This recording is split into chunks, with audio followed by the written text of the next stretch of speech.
Freelancer, welcome to today's episode of the Freelance Blueprint. I'm your host Leslie, a freelance UX designer and digital nomad, and today we're joined by Ben. Ben used to be a freelancer in the sound industry, and when he got too frustrated by all the different tools he needed to run his business, he decided to launch one platform to get rid of all the other platforms, and Scope Freelancer was born. In this episode, we're talking about how he struggled as a freelancer until he figured out the business side of things, and we also talk about the one thing he would have done differently and what it's like to launch your own SaaS product. Hi Ben, thanks for joining the call today. Thank you for having me. Where are you currently calling from? I'm in Hamburg, Germany. And what brought you to Germany? Because you're not originally from there, right? No, I'm American. I grew up in Virginia near Washington, D.C. And, it's a tale as old as time. An American guy leaves the United States after college. He goes to South Korea for a couple years. And he meets a German woman there who drags him back to Germany with you. I'm sure you've heard it a million times, just so old and stereotypical, but that's what happened to me and many other Americans here in Germany.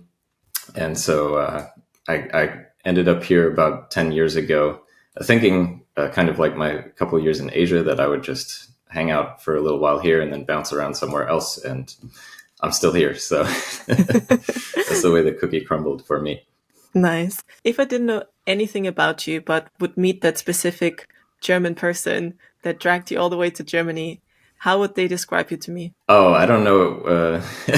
That would be now my ex-girlfriend. So I don't know how nice of things she would have to say about me.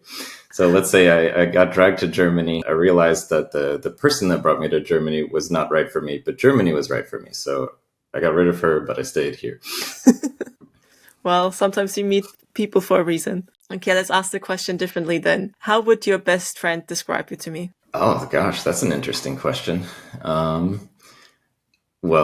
I'm sure they'd have nothing but kind words to say. They might describe me as a very purposeful person. I think hardworking, bordering on workaholic, perhaps.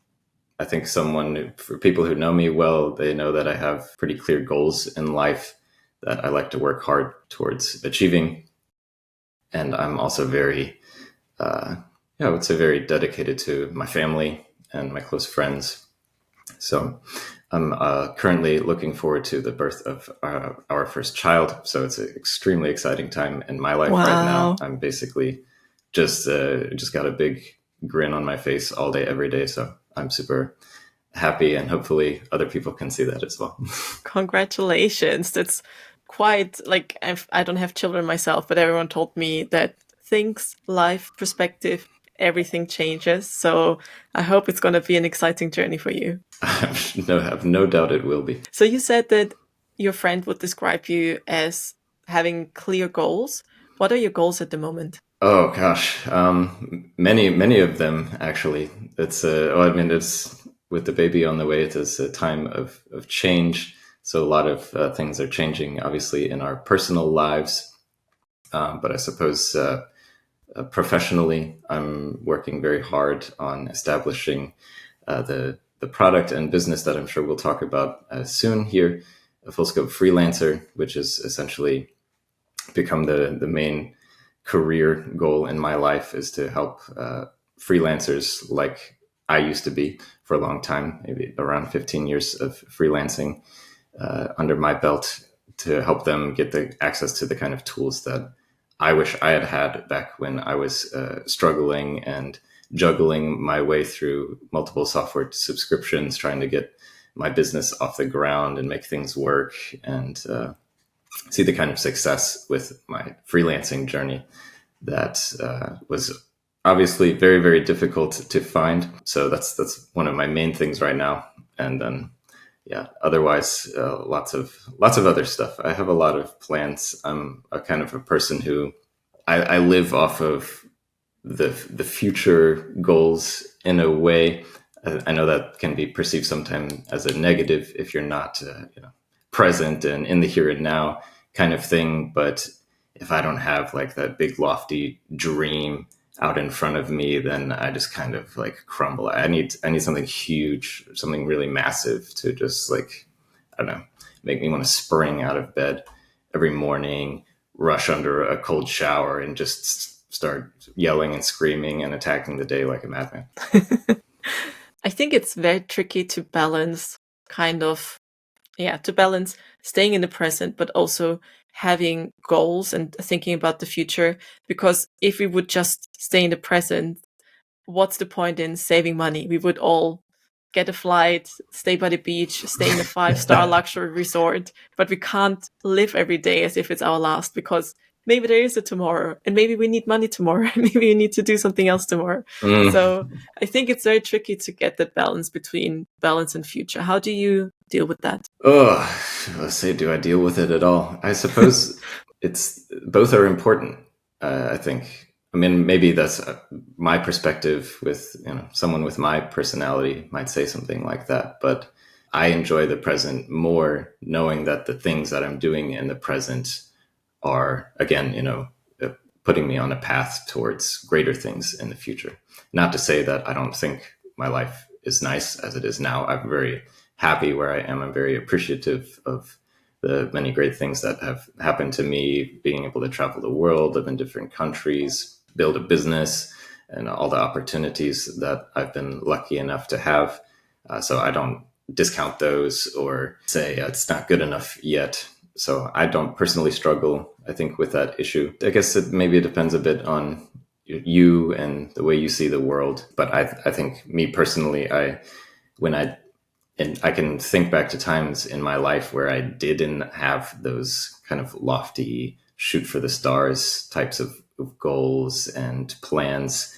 And I found my life lacking. And so I found myself being less able to enjoy the present because I just looked into the future and there was just a big hazy cloud of what the hell is coming my way that maybe just made me, I don't know, I wouldn't say worry or make me anxious, but it didn't excite me. It didn't arouse some kind of passion or anything positive in my life. So I'd rather just go all out and suffer the consequences. What was the changing point where you went from not really having those defined goals and realizing you don't really not hate, but also not really like the present in that sense, to defining that you want to have those bigger goals to also make your present more enjoyable? There was a time not too long ago where I switched really for the first time in my life from freelancing to a full-time position at a really cool agency that as a freelancer I'd always dreamed of having, like, as a client. And I found out they had this full-time offer. And, in my mind, I thought, oh, this is exactly like this. I'd never had a job before, not a real one, and certainly not a full-time job, maybe a couple part-time things here and there when I was younger. But it's like, wow, a full-time job that pays well at this agent. They're doing super cool stuff. Exactly. Like, I thought it was the dream job. I thought, this is it. This is like exactly the type of thing that I've been looking for. But it ended up just being absolutely the opposite for me. Not that the job itself wasn't interesting. The people were great and the projects were interesting, but that just must have been the way I was born. As soon as that kind of the agency was taken away by the fact of being a full-time employee who, of course gets to voice their opinions and try to, move their position and their work in a way that fits them. But at the end of the day, what the boss and the head of the company are saying is what you do. When I lost that, even though I thought I was getting so much value in return, stable income, good pay, job security, all of this other stuff. But when I lost that agency and that feeling of, like, okay, maybe I'm like in scrappy freelancer, small business mode, and it's not always going the way I want. It's stressing me out and pulling out my hair. But at the same time, like, I can do anything. I can build towards anything. I can set any goal for myself that I want. And when I lost that, I just had this feeling. It's like something is really, really missing for me. And again, I think that's just how I am. I don't know if I can or would change it. And so that's ended up being the reason that I had to give up that perfect dream job and do something else, because I just, when I look towards the future, I thought, okay, yeah, this job is nice. I guess, I'll get like an X% raise every year. And maybe one day if the company grows, I might be a team lead or something like this. But none of it was like life-changing, amazing, epic stuff. So I'd rather go for epic and fail than be happy at, or rather be, let's see, happy is not the right word, but just be at a place where things won't change in one, they won't get worse, but they also won't get way, way better either. Mm-hmm. So I think that's just how the good Lord made me, so to speak. I also wonder if it's because you said that you've never really had that full-time experience. And once you've had that freedom of defining how your day-to-day looks like, it's very, very difficult to go back to, like you mentioned, not having that agency to decide certain things for yourself, doing it based on what other people mm-hmm. tell you to do. But there are a few things that I find interesting. One of them is, because you mentioned your goals, how you set your goals, how do you keep on track with those? And the other thing, we talked about the present and the future, but we didn't talk that much about your past. So I would like to know, what did you do as a freelancer, how you got into that, and how come you never had a proper full-time job before, that potential dream full-time gig? Yeah, I might have just been unemployable.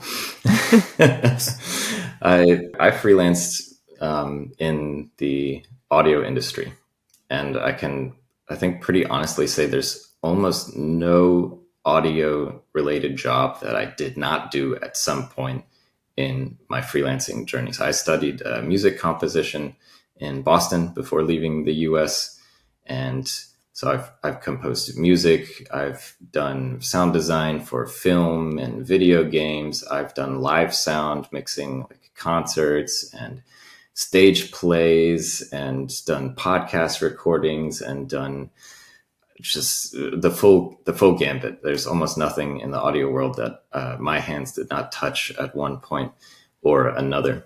So that's my background, was always audio. And as a freelancer, I was on one hand free to do whatever I wanted. I was also free to fail miserably for a long, long time, because I knew how microphones worked and how to compose music. I had no idea for the longest time how to sell my services, how to run a business, how to acquire clients. It was just totally and utterly lacking in so many areas that I'm surprised I didn't end up on the streets begging for spare change.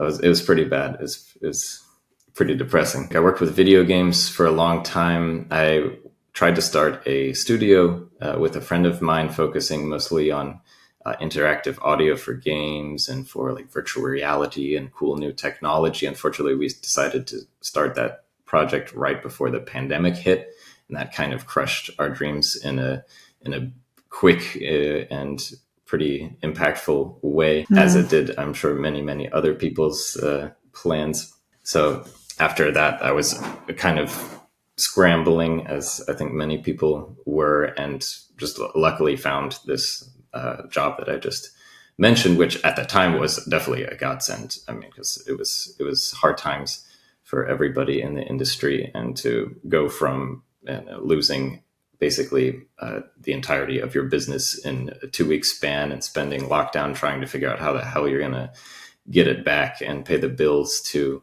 having, a full-time income and being able to make it through.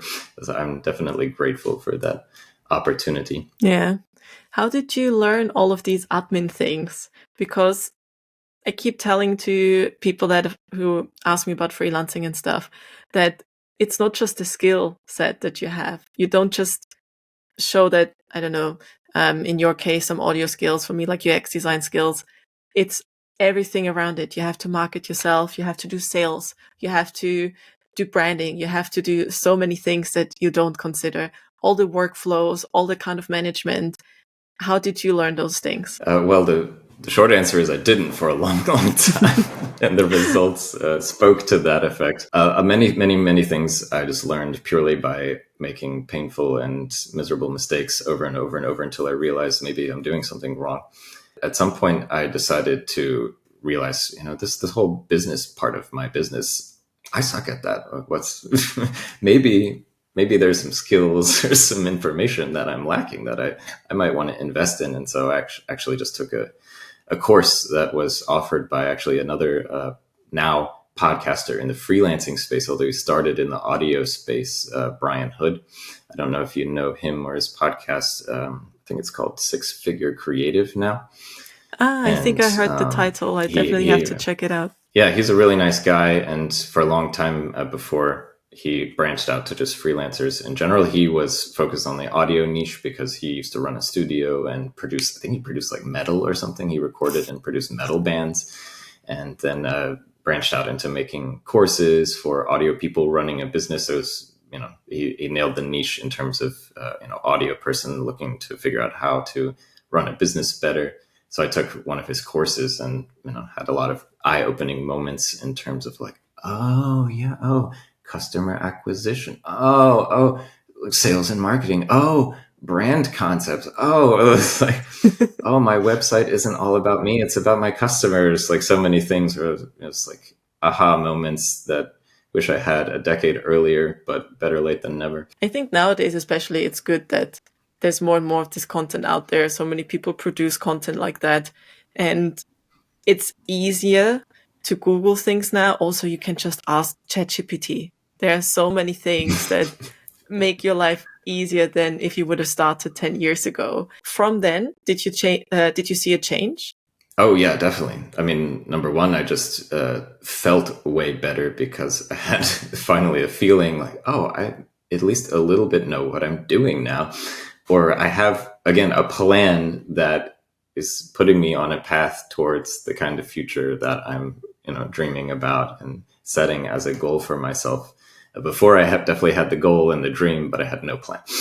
And so I think the skills, the mindset, and just, having the feeling, even if there's still much more to learn, that you have some kind of foundation that you can build off of that isn't totally garbage, and you have some idea of what you're doing and know where you're starting and know where you need to be going and have an idea of what it's going to look like along the way. I'm pretty sure as well that after that course, you had a massive to-do list of things that you needed to tackle and go through. And most of those were based on the goals where you wanted to put your business. How did you prioritize those? How did you tackle all of these tasks to suddenly implement client acquisition, marketing, sales, all the things you mentioned? What's your approach when you set goals, when you tackle them, and do you track them? Great questions. So for me, this is not how I always did it. Again, more learning along the way after, mistakes and many problems that arise from them. When it comes to goal setting, I realized at some point that it worked better for me and was just maybe perhaps a bit wiser, not only for my business, but also for my mental health, to set intrinsic goals rather than extrinsic goals. And what I mean by that is like, if you're freelancing, you want to grow your business. So you set a goal to get 2 new customers every month. And that's a great goal to have. If you do that over the entire year, assuming, let's say you work in an area where customers are rather on the larger side. It's not like one-off $50 projects, but bigger projects that keep you busy for a while, then getting 24 new customers every year, and hopefully some percentage of them are going to turn into repeat customers. That's a great thing. But what makes it extrinsic rather than intrinsic is that you can try to get 2 new customers, but you don't actually control really 100% whether that outcome really is going to happen at the end of the day. Intrinsic goal would be to flip it and say, well, what do I need to do to move towards the extrinsic goal of getting 2 new customers? And maybe that would be I need to post my blog articles regularly and share them on LinkedIn, or I need to visit X number of networking events every month in my city. And I can control that. I can definitely say I have full control and full agency over whether I post a blog article every week or whether I actually go to those networking events. And those are things that will move me towards the goalpost of more customers. And I don't have to necessarily discount the idea that I would like to have X number of new customers every month. But again, I can't control for that. It might be that I get 0 customers one month and 5 the next month. And I technically, on average, overshot my goal. But what I can do is I can put a system in place where I consistently do the types of things that get me closer to that goal and that I am completely in charge of. And I will know at the end of the month, did I meet that goal or did I not meet that goal? If I didn't, that was on me because it was only a goal that was totally within my control. So what happened? How do I maybe improve my system, or was it not a good goal in the first place? I can reflect on all of those things. But when it comes to actually influencing the behavior of other people, turning them into customers, you can work towards that, but you can't control it 100%.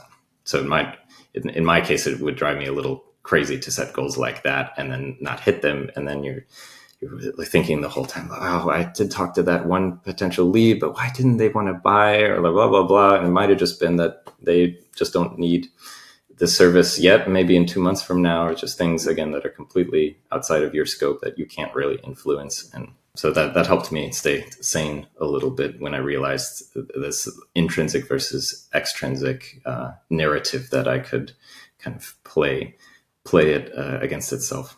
I also think it's quite good that you set goals. For me, I break it down into tasks, and then it just seems like this huge thing that I need to work on. And I know why I do things, but sometimes I need to remind myself why this task is or isn't important, why I should not procrastinate on it. I mean, the landscape has changed. You mentioned that you've been freelancing for 15 years, but do you remember how you got that first freelance gig? Especially because you mentioned the sale, client acquisition, etc. stuff was a bit tricky, or you didn't know much about it back then. So how did you get that first client? Gosh, if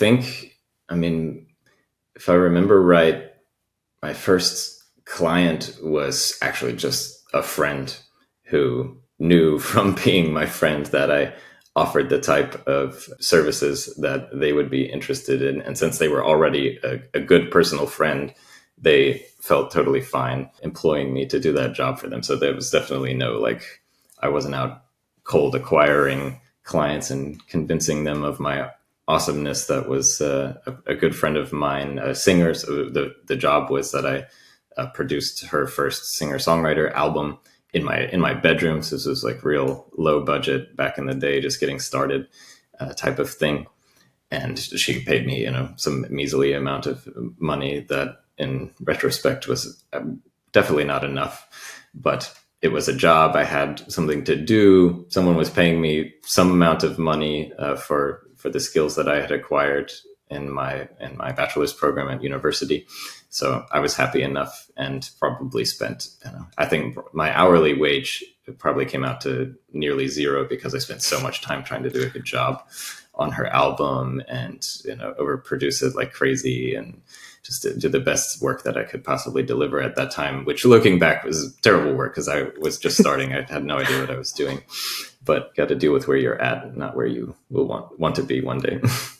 Yeah, that's a good tip. Always start with whatever you have, because if you wait to know everything, you're never going to start because there's just too much to learn. If you would have to do everything again, would you do it?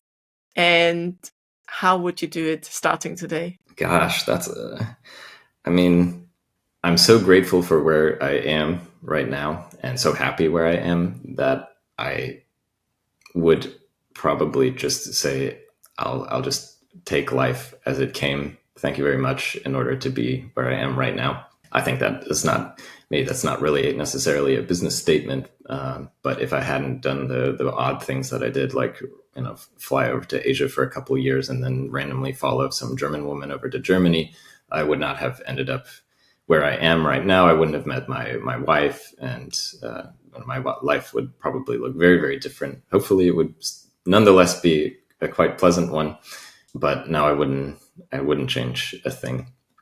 I might not, if I knew I could change one thing and that it would not affect my overall future too badly, I probably would not have gone to university in the United States. That was, I think, is an increasingly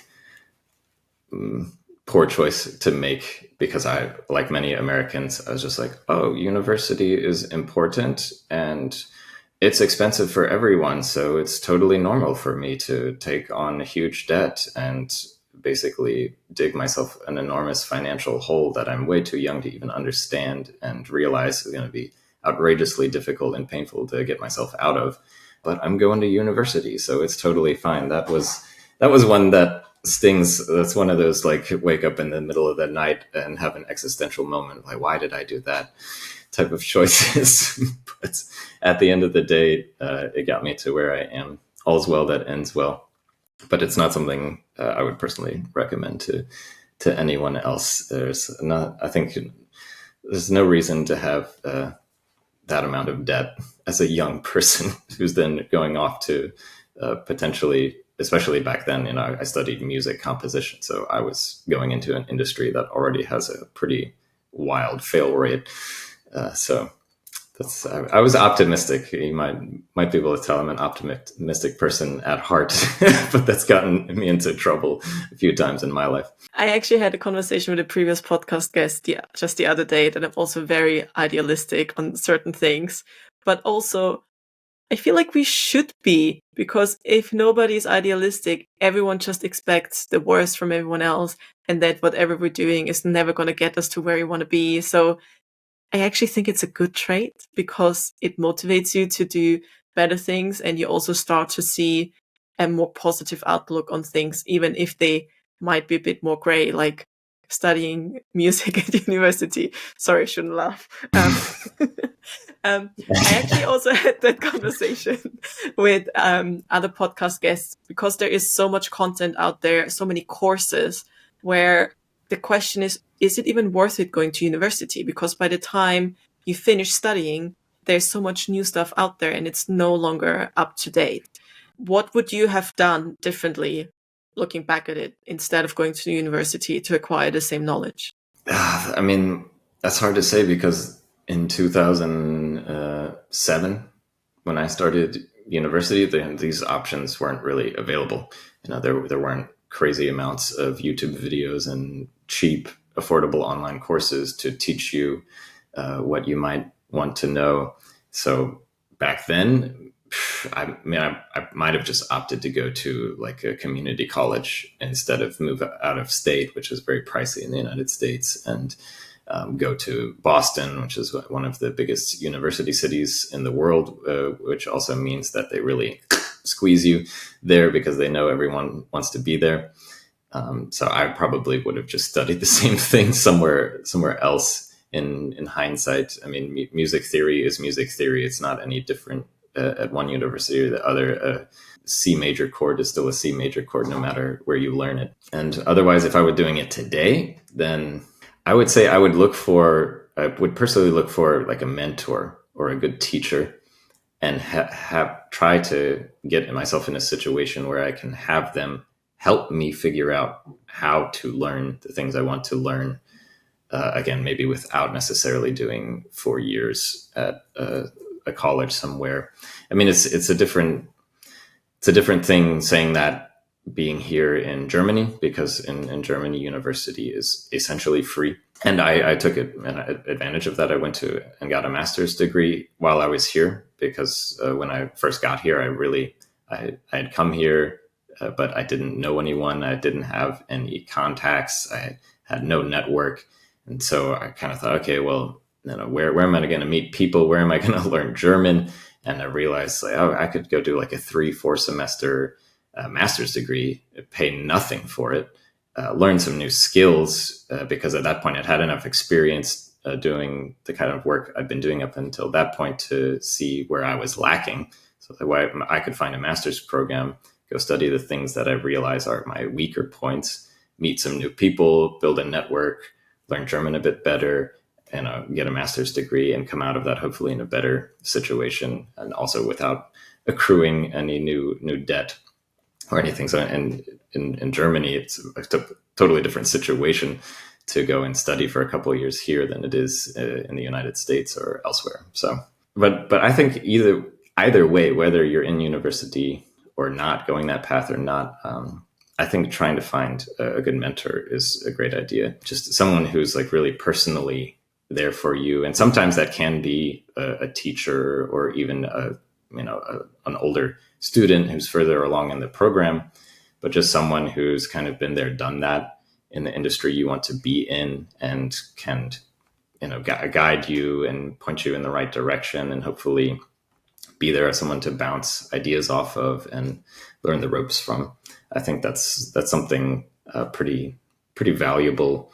And you might learn the basics in university, but if you're not lucky, you might not have that type of person in your life who is really like, okay, you've learned the basics now, and if you want to turn this into a viable career, or if you want your life to go in this direction or this other direction, I'm here to be the person who tells you like what's what in that respect, and not just present chapter 3 to you and with the whiteboard behind me and grade your papers at the end of the day. Do you have a mentor now? I do not. I am actually on the lookout for someone to become a mentor, to someone to work with. That's actually one of my goals, is to kind of sneak myself maybe into a mastermind group or something somewhere. That's on my to-do list. I'm pretty sure you're going to get there with your goals system. So last time we talked outside of this recorded conversation, we were talking about the whole admin side of things, or freelancing. And I think for a lot of freelancers, it ruins their experience quite a bit, because they think that I'm going to spend all my life, I don't know, let's say they're an illustrator, drawing, or I'm going to spend my career doing X, Y, and Z, when a lot of the time is actually taken by all the admin side of things, getting to know and learn all of those things. And you created a solution for this. So you worked on Full Scope Freelancer. What was it for you that made you decide, okay, there is nothing out there that solves all of these problems. I need to find something else. I need to do something myself. When was that moment when you said, it's not just an idea anymore, it's something that I'm actually going to do? I'm the kind of person who really likes to scratch their own itch. And that's been something that I've done several times in my career. So Full Scope is not my first startup. I already had a software idea before. I was in actually a program that was coaching and mentoring me to help get it off the ground. That was also right around the time of COVID. Got just lucky. Yeah, that fell down in flames. But I had an idea for another separate piece of software to scratch my own itch and kind of solve problems in my life. And I thought, what, if I don't do it, maybe someone else will, maybe they won't, but I'm interested. I have this problem. I would like to see it solved. I have an idea about how to solve it. Let me just go talk to people and see if there's any way that I could get started with this, and why not? And I think at some point, some people in their careers, they just like start off right away with the thing that they know they want to do just for the rest of their lives. And they're just going to, whether it's being a software developer or, I don't know, a financial consultant, whatever it might be, they're just like all in from day one until they retire. And that's not my personality. So even though I did audio work for a long time and I loved it, I really enjoy composing music. I still play guitar regularly and like to perform. But at some point it's just like, this is not what I necessarily need to do career-wise for the rest of my life. I've done this for a long time. I've seen a lot of ups and downs. It's definitely been interesting, but I would like to at least try something else. And maybe it ends up being totally awful and not for me. And I can just go back to audio because I have many years of experience. I'm not going to forget how to do it. So I had this first idea for software. I went and pitched it and went in this program and actually won the first prize for the idea and won this pitch contest. And then again, just like the world went crazy for a couple of years with the COVID lockdowns and everything that happened with that. And then later, I had this other idea for Full Scope, and then essentially the opportunity to pursue it kind of presented itself to me in a way where I thought, okay, here's another itch that, if I don't scratch it, maybe no one will. Maybe it'll never get scratched, but I feel like scratching it. And so it was something that I mentioned. I was working at this full-time job and just kind of realizing it wasn't like really the right thing for me. So I started Full Scope on the side, as many projects often get started as just like a hobby side thing that you're doing because you're maybe not feeling completely fulfilled or challenged at your workplace. And then I just decided, all right, now this is it. I'm going for it. Let's spin this off into a thing. And that's kind of how I got off the ground. How has it been going so far? Like, what are the big learnings, big challenges, and what is it like? Because with building a Saas project, you come from an audio background, but you will have to learn how to code, how to design those things, creating the use. Like, there's a lot of UX involved in that. There's a lot of marketing involved, a lot of networking to find the right people. How did you tackle that project? Okay, well, number one, I didn't code anything. Well, I'll just get that off my chest here. So other people way smarter than me did a lot of the grunt work. I'm definitely an ideas kind of guy. I'm very pragmatic. I've funnily enough, I noticed, and I've even heard from people in Germany that at least in their opinion, this is like an American thing. So maybe it's just, that red, white, and blue blood flowing through my veins. But when I like see something I want to do, I'm just kind of the person who just like jumps right into it and then figures out all the planning that I should have done before I jumped as I'm going. And other people may think that unwise. They're like, no, you need to like do some proper planning and think things out. And then you don't jump, you take one step and then another step. Like, nope, I'm jumping right into the deep end. And did you hit a rock? So it's been, oh gosh. I'll choose not to answer that one. I'll call it pebbles. They were just pebbles. Just tiny little hurdles on my way to massive success, I'm sure. But yeah, there's definitely, as with all things, lots of learning. So luckily, through the things that had happened to me, since I had been a freelancer, since I'd been completely in charge of running my own business, getting my own clients, selling my own products and services, I at least had an idea of how to present a product, how to find the people who would want to buy the product. And so, of course, some of the back end stuff around, managing the people who are actually making sure the product works and exists in the first place has been a totally different type of task. But it's gone pretty well so far. And the feedback I've gotten has been pretty good so far. So I'll take that as a good sign that I haven't totally screwed it up.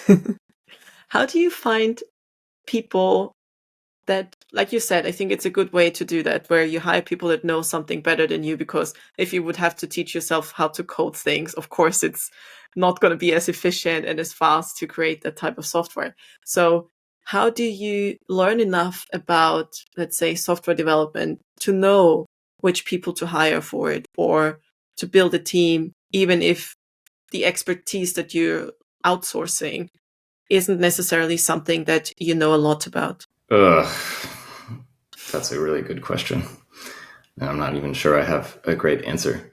I mean, at some point, you just kind of have to assume that people who present themselves well and have good reviews and seem to know what they're doing do, and start working with them and learn from any mistakes that may or may not come from not being in a position to vet people 100% correctly. That's just something I think you have to have a good feel for people. And luckily, because most everyone's businesses are online these days, if someone has 200 plus happy customers and they all gave them reviews, and you can see that, I don't know, on their Fiverr page or on Google or wherever they present themselves, and you can look for the signs that they're not a scam artist, dumb who actually doesn't know what they're doing or is just trying to steal your money kind of thing. I don't have actually any really particularly genius tips in that area. I just try to get a feel for people and then use the other cues such as reviews and testimonials and just how, have they gone through and presented themselves in a way that I think makes them appear to be someone who's professional and knows what they're doing. I had a browse through Full Scope Freelancer, and there were so many things where I didn't even know they existed until you guided me through it. And for someone who is quite overwhelmed with all the software out there, let's say they have one tool for invoicing, one tool for managing the clients, one tool for all the other admin stuff, like a list of leads or sending a newsletter, all these kind of things. And I know that Full Scope is covering those. How do you manage to put all the different softwares that are kind of out there into one without overwhelming the user? In a way, it simplifies things because things are linked, but at the same time, it is still a lot to digest. So what's your approach with that platform? Communication.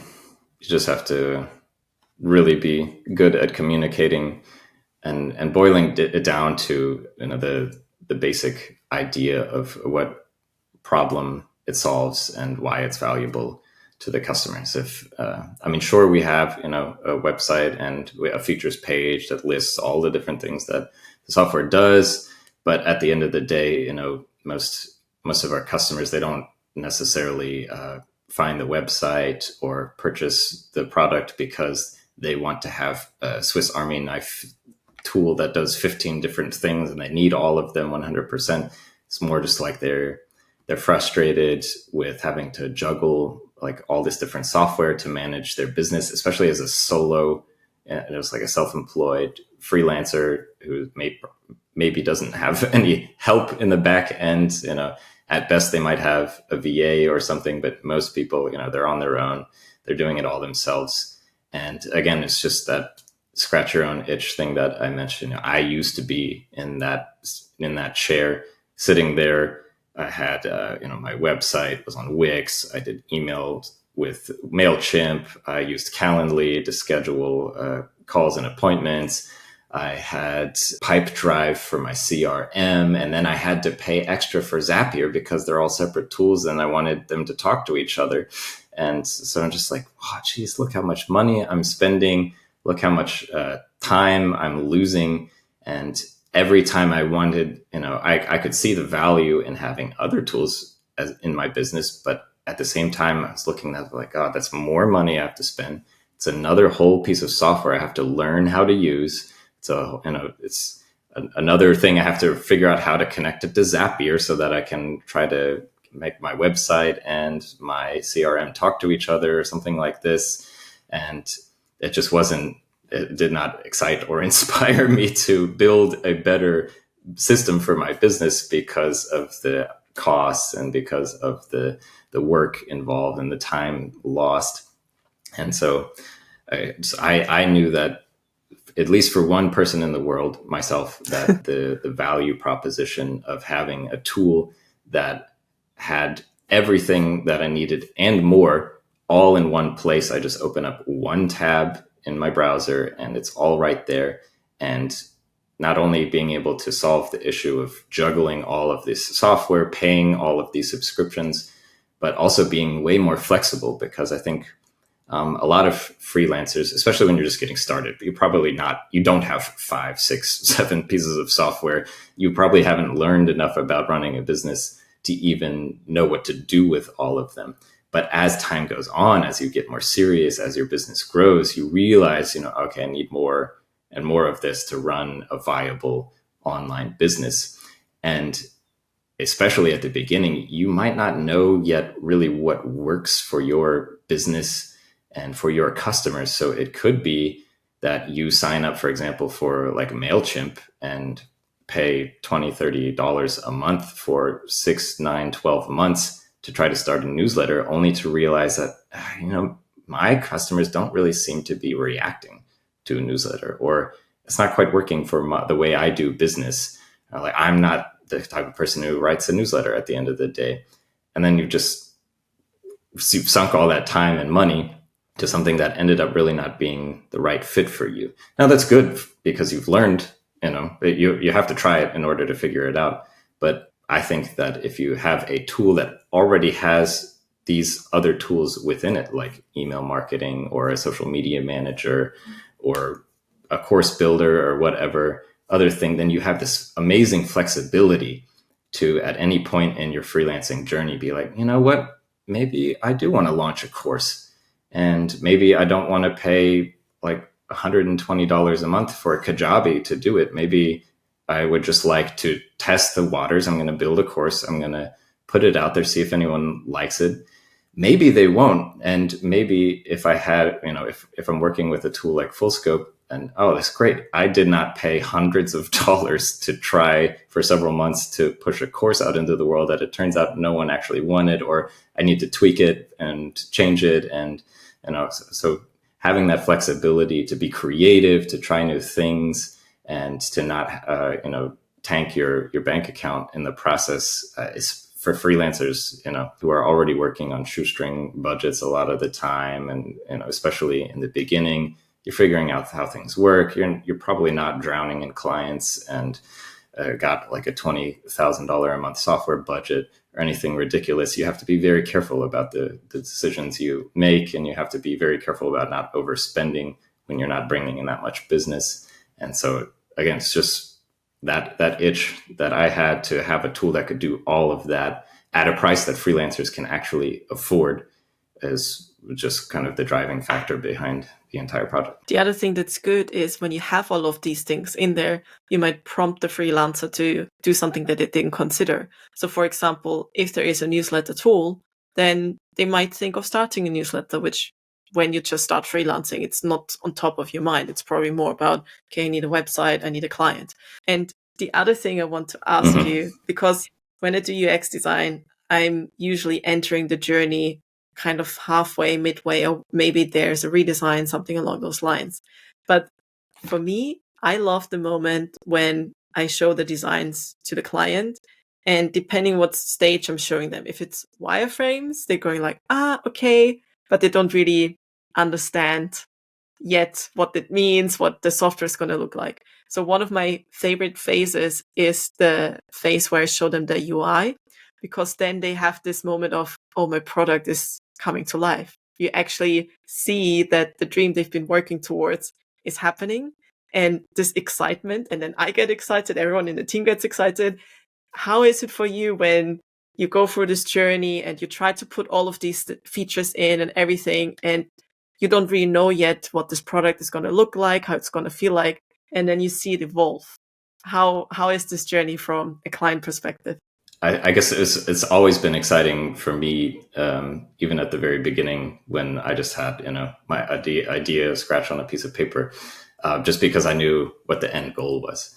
And so I think, or maybe I'm not the best, not the best judge, because every step forward, even if it turns out to have been like maybe a little off the trail, or it turns out we got to backtrack on that one, I'm just super excited about, because I know the problems we're solving and who we're solving them for. So I'm an excitable person, I think. Is there one specific thing that once you reach that milestone that you're incredibly proud of? I think the milestone will just be more people on the platform, and more freelancers being able to do more for their business, again, for at a price that they can actually handle and deal with, and realizing is that we're a scrappy startup where we don't have the enormous marketing budgets of ClickFunnels or some of the other tools that we could be compared to. And so a lot of people come to us and they're probably eyebrows raised, like, what is this thing? Does it really do all of this? And when I get people in demo calls, or when they've been on the platform for a month or two, and like you mentioned, it does a lot. And so people, it's hard to communicate individually, like what all is involved in a platform that does so much. But at the end of the day, when people write me and they're like, "Oh my God, I just realized I can do this as well." Like, holy shit. I can, number one, I can cancel that subscription that I have with this other tool because I don't need to pay for it anymore. That's awesome. Like, you're saving me money. Or, oh, wow, I can do this thing I've always wanted to try for my business, but I just never really could pull the trigger because it was too pricey, or I thought it would be too complicated. So getting to see those aha moments from customers is just the best part for me. Nice. Are there any tips that you would give people who are in that situation where they're starting out, where maybe they haven't figured out the whole admin side of things of freelancing, and they might be in the situation where they're not sure if freelancing is really right? What would you tell them? Well, if that's the situation you're in, where you're kind of wondering, should I do this? Should I not? Hopefully that means like probably you have a job, or you're in a stable position in your life where you can consider this without it being like, oh, I need to go out and get a client right now because my rent is due type of situation. I think everyone should try, even if your biggest goal is just to like make $100 a month doing some like hobby type project that you enjoy. Just trying to run a business, no matter how small, is such a huge benefit. You learn so much about business, about people, about the psychology of how economics work, period, about money, about time management. I mean, even at the smallest scale, you kind of have to be a mini master of so many of these topics. And I think that has knockoff effects in your own life for sure.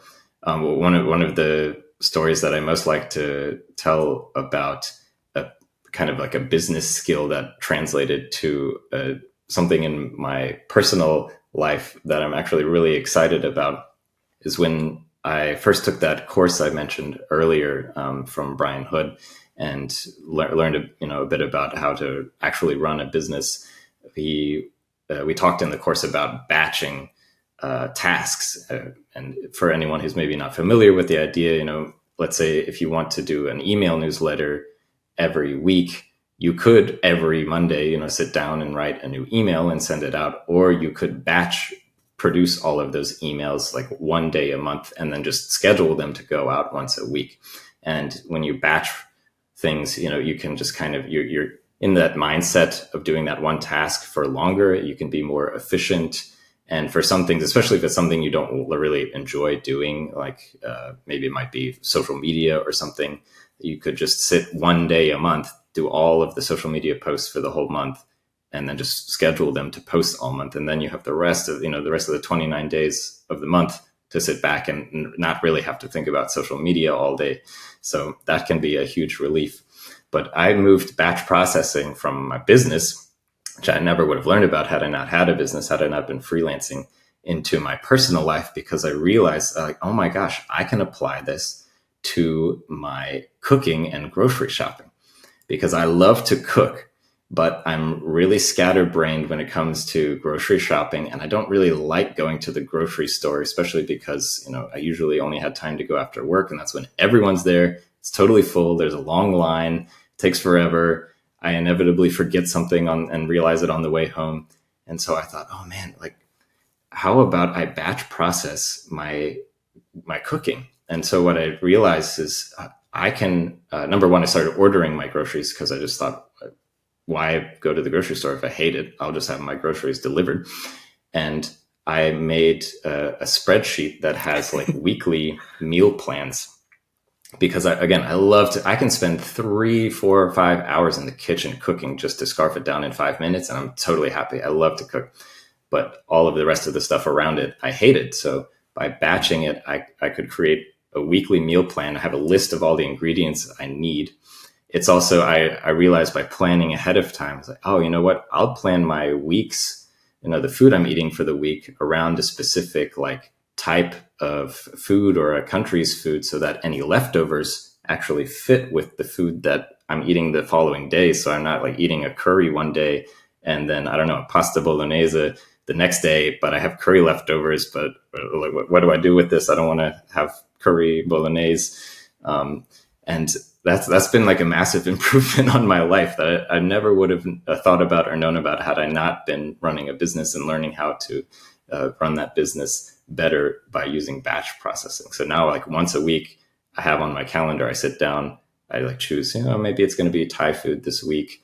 I order all the ingredients. They come every week on a Tuesday. And then I have, my week planned out. It's like, okay, Tuesdays I cook a lot of food because Wednesdays I go to boxing in the evening, and Thursdays I cook again, and Friday I'm at the, doing something in the evening. So just planning it out just made my life massively easier. I don't have to be sitting around at the laptop at 7 p.m. and thinking, oh crap, do we have anything to eat tonight? Oh no, I have to run to the grocery store.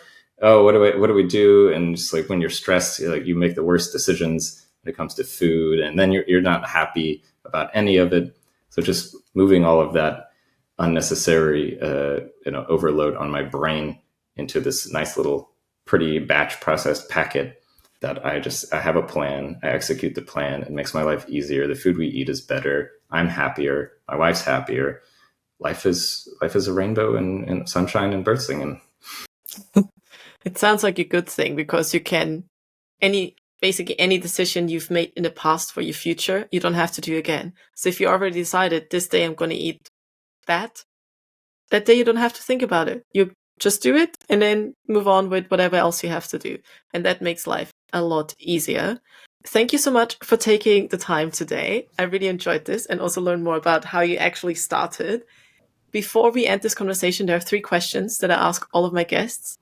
And one of them is, would you ever go back to a permanent job? Only if it was necessary for my family. I mean, I put my family first. So if I love freelancing, building businesses, but if it was at a point where my family was suffering from my attempts and I wasn't doing well enough to keep us afloat here, then I'd go back in a heartbeat. So priority number 1 is always going to be providing for my family. Luckily, I'm in a position where I can do both right now, but I always remember which is number 1 on my list. Cool. And if you could go back in time, let's say to the person who was in Korea studying, not knowing that life will bring them to Germany or that university wasn't, looking back, the right idea, what would you today tell your past self? Take this more seriously, man. I definitely in my younger life was just having fun, and I was working on the things I wanted to work on, but I was also just kind of enjoying life, so to speak. And I think things could have turned out a little better for me had I kind of sat down and had that like one-on-one with myself in the mirror, like, actually, you need to hunker down and work a little more and just like consider the repercussions of not taking things all too seriously, what that might mean 5 years, 10 years down the line. Like, let's enjoy our lives, but let's also, let's not just be running around having fun, slinging electric guitar over my shoulder and running off to play some gig that doesn't pay crap just because they give us free beer and I'm having a good time. Well, but those are nice moments too. I'm pretty sure you'll remember that and cherish them. No doubt. There could have easily been a mix and I would have been just as happy, I think. So that's what I would say about that. And if you think of your future self 10 years from now, wherever your business might be at that point, your kid would be in school, maybe you're still in Germany, maybe you're going to be somewhere else.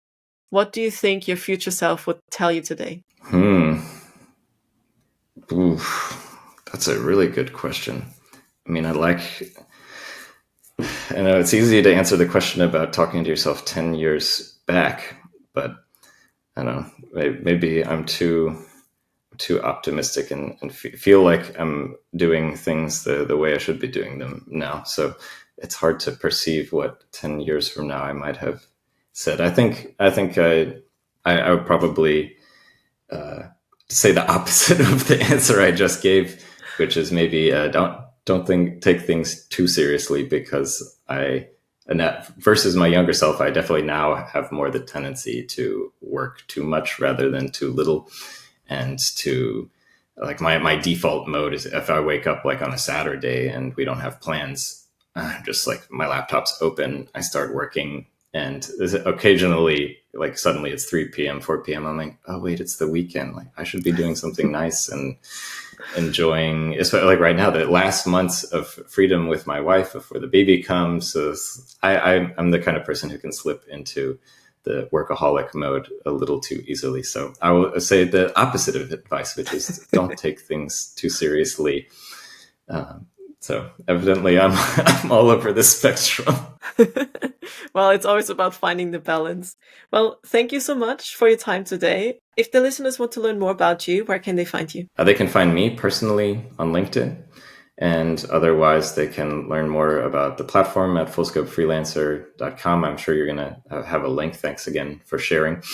And now, if they have any questions, our contact info is there. Things come through my email inbox. You can book calls with me on the website. So unlike bigger software companies, like you can really personally talk to me anytime. So we try to have, especially while we're still starting, while we're still a little smaller, like this is a great time to have one-on-one contact with the people who are actually providing your products and services, rather than, if it grew and scaled beyond our wildest dreams.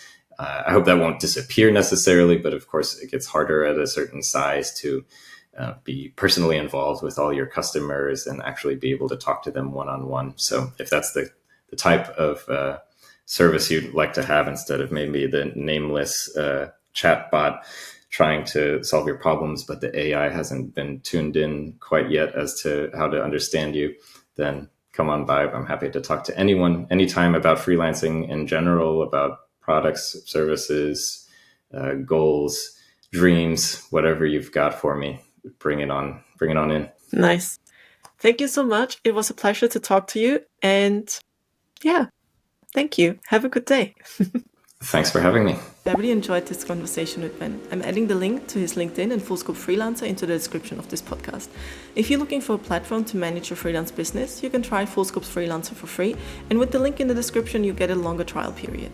So if you're looking for a tool that combines Calendly, MailChimp, and even allows you to host a course and so much more, go check it out. If you enjoyed this podcast, I would love for you to leave a review and hit the follow button. That's all from me, and I can't wait to have you join again next week. Bye!